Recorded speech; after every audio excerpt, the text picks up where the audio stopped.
ଆଜି ହେଉଛି ମହାଶିବରାତ୍ରି। ଏଥିପାଇଁ ରାଜ୍ୟରେ ସମସ୍ତ ଶୈବପୀଠ ସଜେଇ ହୋଇଛି। ଶ୍ରଦ୍ଧାଳୁ ଭକ୍ତମାନେ ଶୁଭ ମନାସି ଶୈବପୀଠରେ ବାବା ଭୋଳନାଥଙ୍କୁ ଭକ୍ତିର ସହିତ ପୂଜା ଅର୍ଚ୍ଚନା କରୁଛନ୍ତି। ଏଥିପାଇଁ ମନ୍ଦିରମାନଙ୍କରେ ହଜାର ହଜାର ସଂଖ୍ୟାର ଶ୍ରଦ୍ଧାଳୁଙ୍କ ଭିଡ଼ ଲାଗିଛି।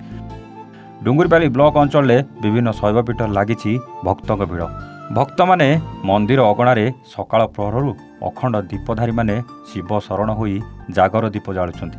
ସେହିଭଳି ଭାବରେ କପିଳେଶ୍ୱର ଶୈବପୀଠକୁ ବହୁ ମାନସିକ ଶ୍ରଦ୍ଧାଳୁଙ୍କ ଆଗମନ ହେଉଛି।